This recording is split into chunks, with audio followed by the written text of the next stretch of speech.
জামাতের লোকেরা ৬,০০০ ১২,০০০ motorcycle showdown দেয়। জামাতের নামে মুখে বলতে পারতেন না। বিএনপির নেতারা ঘরে ঘুমাইতে পারতেন না, বাসা ডেমরা যাত্রাবাড়ি থাকতেন রূপগঞ্জ মিরপুর।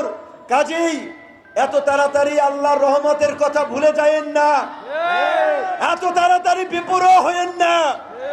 আল্লাহ ছাড় দেন কিন্তু ছেড়ে দেন না। আমার কথা পরিষ্কার, কে আমার কথা পছন্দ করলো বা করলো না, কে আমাকে ভালো বললো বা ভালো বললো না, ওইটা আমাদের দেখার বিষয় নয়। আমরা চাই জুলাইয়ের গণ অভ্যুত্থানের অংশীদার রাজনৈতিক দল এবং সবচেয়ে বড় অংশীদার এইখানে দাঁড়িয়ে থাকা ওই টেম্পুওয়ালা, বাসওয়ালা, চায়ের দোকানে এই সাধারণ মানুষ, ওই যাত্রাবাড়ি থেকে সারা বাংলাদেশের মৃত্যুর তালিকা যদিগুলো আপনারা মিলান, তার ৮০ ভাগই একেবারে সাধারণ মানুষ।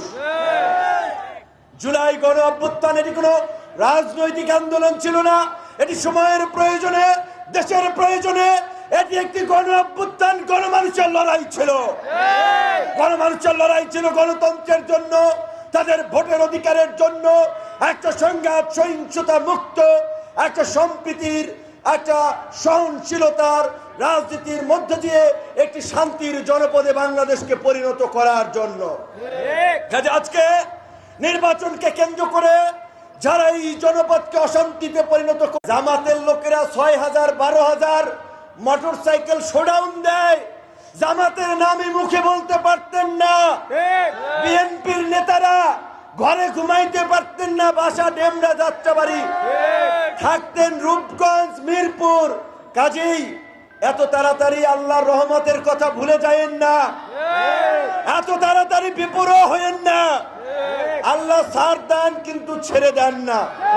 আমার কথা পরিষ্কার, কে আমার কথা পছন্দ করলো বা করলো না, কে আমাকে ভালো বললো বা ভালো বললো না, ওইটা আমাদের দেখার বিষয় নয়।